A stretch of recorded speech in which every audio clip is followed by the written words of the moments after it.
Om Swastiastu, pemirsa Bali TV, kembali Bali Post Talk ya, menjumpai Anda tentu bersama saya Nyoman Winata, redaktur pelaksana harian Bali Post. Untuk edisi kali ini saya akan mewawancarai masih seputar dunia pariwisata Bali, dan saya akan mewawancarai Kepala Dinas Pariwisata Bali Bapak Cok Bagus Pembaik. Kita sapa dulu narasumber kita. Om Swastiastu. Om Swastiastu.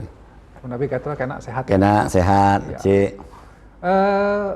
Kita saat ini mewawancara Pak Kadis di BTMC, Bali Tourism Media Center. Nah, ini sepertinya ruang baru, tempat baru. Bisa cerita sedikit nih tentang BTMC. Nah, apa ini Pak Kadis? Pertama, memang ruangan ini saya setting untuk bagaimana kita di dalam mengcounter isu-isu di dalam Bali sendiri. Karena Bali pun sendiri kan semua isu pasti kaitannya ke pariwisata. Sehingga kita buat ini tempat untuk bagaimana kita bertemunya tidak hanya kami dengan eksekutif dengan para media, tetapi di antara komponen pariwisata pun juga bisa memanfaatkan ini untuk membahas isu-isu pariwisata yang sudah terjadi sebelumnya atau kira-kira memprediksi yang akan datang seperti apa sih arah daripada market kita. Jadi nanti yang bisa di sini tempat melaksanakan diskusi bisa mungkin jumpa pers bisa gitu ya. Konteksnya bagaimana jika ada isu-isu yang kurang baik tentang pariwisata Bali atau hal yang perlu dikembangkan di wisata Bali akan didiskusikan di tempat ini gitu. Betul. Ya. Ada acara rutinnya Pak Kadis rencananya? Ya, memang kita akan mengadakan rutin untuk menjawab isu-isu itu adalah setiap Selasa pariwisata. Oh, ada namanya Selasa pariwisata. Selasa pariwisata kita pakai. Mengapa Selasa? Memang kita ingin para bertemu seminggu sebelum isu itu, isu apa sih yang berkembang selama seminggu ini dan kedepannya seperti apa. Dan juga kami setiap Jumat juga kita adakan untuk di luar isu itu tetapi dalam konteks juga pariwisata. Misalnya anak muda, anak kaum milenial menjawab seperti tadi adik-adik dari Jogja menjawab mengenai Hayden. Hayden itu kan wisata seperti Putri Insulinde, daya tarik wisata yang mempunyai potensi tapi belum digarap. Nah, itu yang penting. Oke, itu kaum milenial di Jumat ya, ya. Oke, Selasa dan Jumat. Baik. Kita melangkah ke topik yang mungkin menarik juga untuk kita, apa kabar pariwisata Bali ya setelah pasca pandemi. Walaupun kemarin kita sudah mendengar kabar gembira juga, wisatawan Cina sudah mulai datang. Tapi secara umum, bagaimana gambaran pariwisata Bali, Pak? Pertama, tahun 2022, sejak Bali bebas karantina dan diberikan penerapan visa on arrival layanan sejak tanggal 7 Maret 2022, mulailah pariwisata Bali mulai begitu menggeliat karena memang itu amenadalah bagaimana Bapak Gubernur Bali melakukan usaha-usaha bagaimana Bali tidak hanya menangani COVID itu sendiri tetapi juga menangani pariwisata. Sehingga dua-duanya jalan, tetapi memang di awal penanganan COVID duluan. Dan sampai sekarang total kita lihat PPLN yang sudah ke Bali hampir 2.300.000. Tentu itu melampaui target yang dibuat, adalah targetnya 1,5 juta tahun lalu. Sudah mencapai 2.300.000, tentu ini sudah melebihi target kita.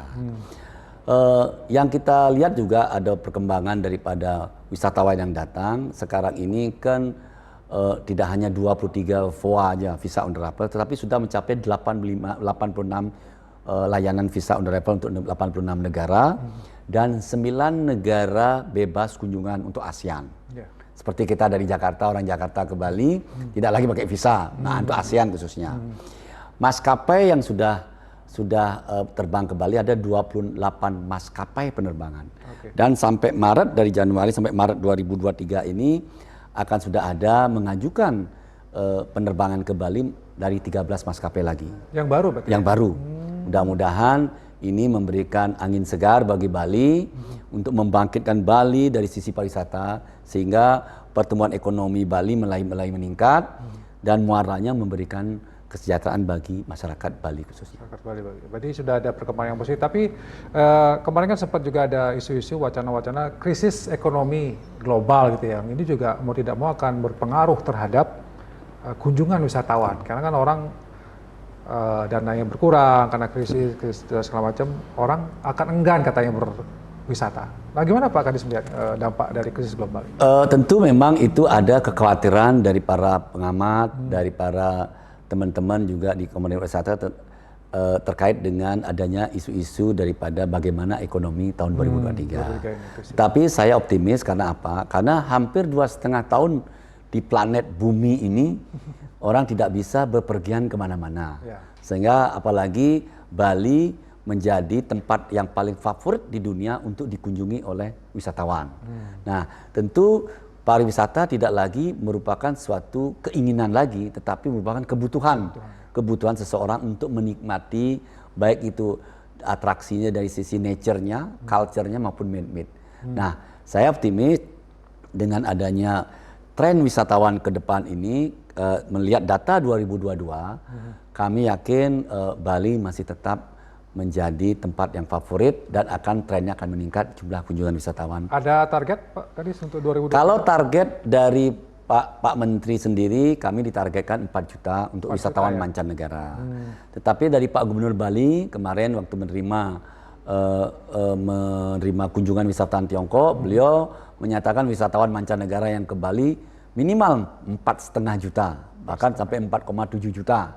Ya tentu bagi saya selaku staf beliau, saya akan bekerja keras bersama dengan teman-teman komponen pariwisata untuk mencapai target itu. Tetapi target itu tentu ada hitung-hitungannya karena memang trennya melihat data 2022 sejak Bali diberikan layanan bebas karantina dan visa on arrival per 7 Maret itu kan baru mulai Mei baru naik. Kalau kita lihat jedanya itu, saya pikir dengan rata-rata kunjungan wisatawan mancanegara tahun 2022 hampir 10.000 sampai 11.000 per hari. Dengan hitungan itu mudah-mudahan bisa tercapai. Tapi optimis ya, 4 juta sampai 4,5 juta Wisman itu ya? Wisman ya. Belum yang domestik. Belum domestik ya. Baik, kita sempat mewawancarai juga dari Asita, misalnya apa kendala yang kira-kira akan muncul selain krisis global. Mungkin kawan-kawan Asita mengatakan tiket penerbangan yang masih mahal gitu ya. Kalau Cina mungkin direct flight-nya ke sini masih kurang. Nah, ada upaya-upaya yang dilakukan untuk bisa mempermudahlah akses masuk ke Bali ini Pak Kadis. Pertama memang dari teman-teman komponen pariwisata ya, baik itu Asita maupun dari ini memang kita sudah berdiskusikan hal itu. Dan itu tentu kami selalu sudah berkomunikasi baik itu dengan teman-teman di Kementerian Perhubungan maupun dengan Kemenparekraf mencari solusi seperti apa sih untuk menutupi daripada kemahalan daripada tiket pesawat itu. Apakah nanti paket-paketnya kita berikan mainkan di sana dengan memberikan semacam kemudahan-kemudahan sehingga tidak merasakan harga tiket pesawat itu untuk menutupi yang paket-paket yang lain. Itulah salah satu solusi-solusi, tetapi memang kita berharap hal itu tidak terjadi lagi secara lama karena memang kunci daripada daya tarik wisata itu berkembang adalah aksesibilitas, di mana aksesibilitas itu adalah mudah dijangkau, mudah untuk mendapatkan pembayarannya itu sendiri kan mudah dijangkau. Artinya sudah ada upaya-upaya dan strategi-strategi yang dilakukan untuk mencapai itu. Dan ada juga mengatakan VOA mungkin negaranya perlu ditambah lagi, tidak 85 tapi mungkin sampai ratusan. Apakah sudah juga dilakukan upaya itu Pak? Betul Pak, memang kita selama ini kan masih saya sebutkan tadi 86 negara visa on arrival. Tapi secara umum memang 86 ini sudah mengcover pasar utama Bali. Nah tentu teman-teman komponen wisata mendorong kita sama-sama lah kita mengusulkan ada beberapa negara yang memang outbound-nya trennya meningkat. Nah, tentu outbound meningkat juga penghasilannya ini naik juga di sana sehingga teman-teman wisata mendorong juga agar kita menambah dan itu sudah kita lakukan, kita sudah usulkan ke pemerintah pusat. Penambahan itu apakah memang kalau kita lihat data 2019 itu kan pemberian visa on arrival hampir 100 lebih itu. Nah, sehingga mudah-mudahan itu kita bisa dorong lagi karena kita kemarin itu rapat dengan dari pihak imigrasi pun juga siap asal kita memberikan analisa yang memang pas. Baik. Kemarin juga Cina yang ditunggu-tunggu sudah datang gitu ya. Gimana ke depannya, apakah akan semakin banyak? Saya dengar akan ditargetkan 200 sampai 200 ribuan ya nanti di tahun 2023 ini. Gimana Pak? Betul Pak, tetapi kita harus menyebutkan jangan bilang China. China atau wisatawan Tiongkok ya. Tiongkok ya. Nah kalau kita lihat data 2019 memang China ini adalah pangsa pasar kita nomor 2 setelah Australia. Australia kan 1,3, sedangkan China 1,1 juta. Tentu wisatawan China ini kemarin hampir sudah lama sekali sebab negara-negara lain sudah datang.